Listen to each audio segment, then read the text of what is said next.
Seguimos com o Jornal da USP no ar, para você até às 9 da manhã com as principais notícias do dia.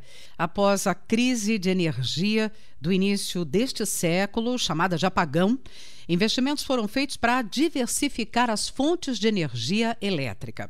Naquela época, grande parte da nossa energia era gerada em usinas hidroelétricas, o que tornava o sistema muito vulnerável em caso de estiagens mais severas. E, atualmente, como estão, as nossas fontes de energia elétrica? Os investimentos realizados poderão evitar novas crises ou o modelo adotado ainda continua vulnerável? E sobre o assunto eu converso com o professor Pedro Luiz Cortes, da ECA, e do Programa de Pós-Graduação em Ciência Ambiental do IEE, o Instituto de Energia e Ambiente da USP.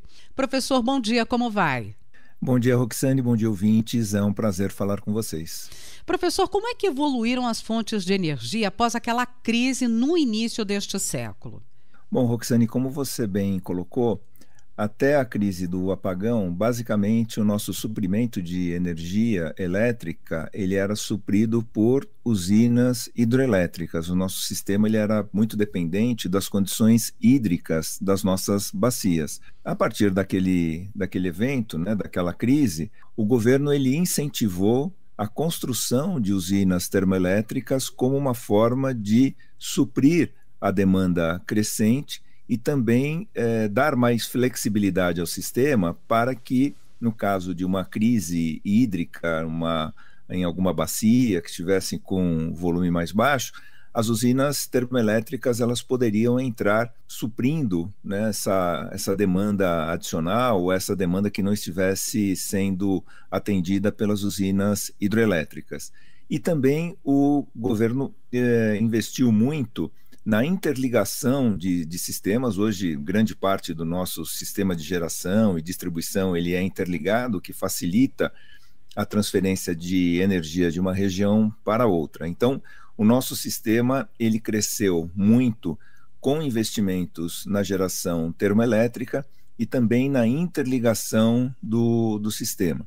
Mais recentemente, nós tivemos, ao longo aí dos últimos 5, 7 anos, um investimento significativo em plantas eólicas. Então, nós temos, principalmente no Nordeste, mas também no sul do país, nós temos importantes áreas geradoras de energia a partir de fonte eólica, o que ajuda a dar uma maior resiliência ao sistema.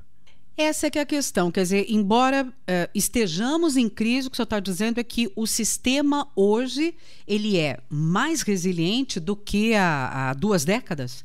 Sim, Roxane, por incrível que pareça, o sistema hoje ele é mais resiliente do que no início desse século, durante a crise do apagão. Hoje nós temos mais opções, inclusive pelo fato do sistema estar em boa parte interligado, que facilita a transferência de energia entre as diversas regiões, e também pelo fato de nós contarmos com fontes adicionais, ou seja, nós não somos tão dependentes da geração hidroelétrica como nós éramos no início deste século. Então, nós temos hoje as usinas termoelétricas, que obviamente têm um impacto ambiental significativo, aquelas usinas que utilizam combustíveis fósseis, como carvão, óleo ou gás natural, mas também temos usinas que utilizam bagaço de cana, que são ambientalmente melhores, e temos as plantas eólicas e, em menor escala, nós temos também a geração solar.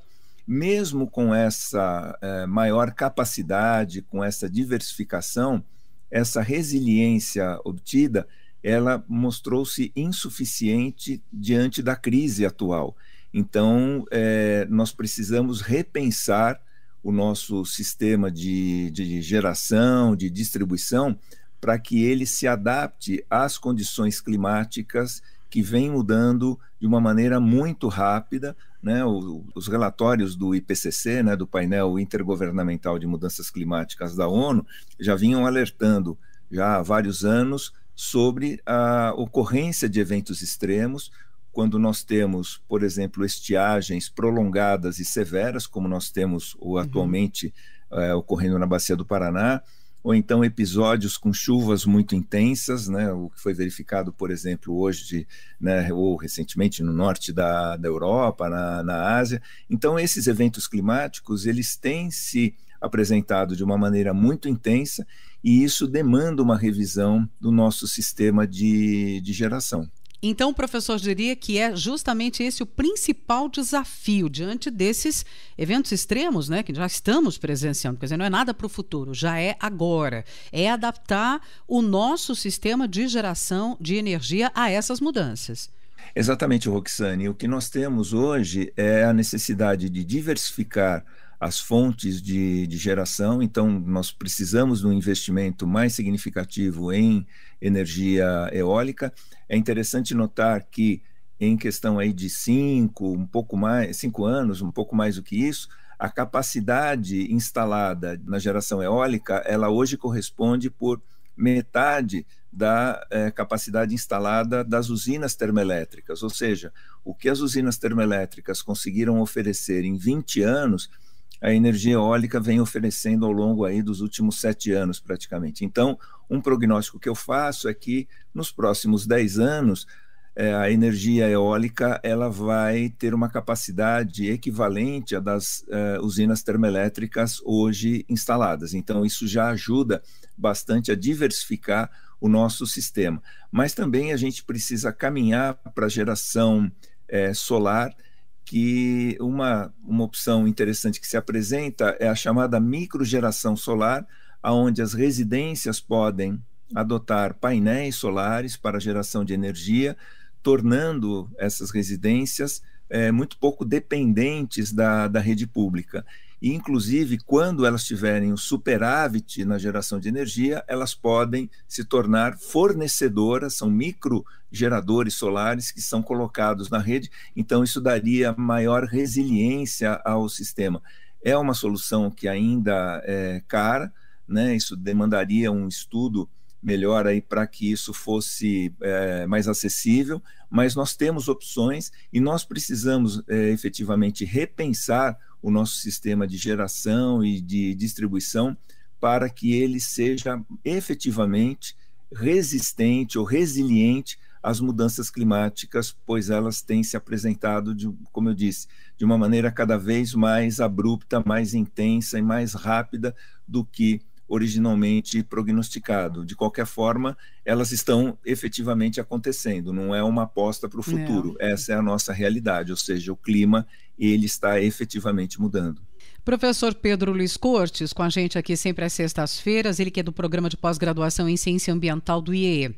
Não se esqueça, você pode acompanhar nossas conversas semanais em nosso portal, jornal.usp.br, e também no canal no YouTube, O Ambiente é o Nosso Meio. Professor, muito obrigada mais uma vez e até a próxima semana. Eu que agradeço, uma boa semana a todos.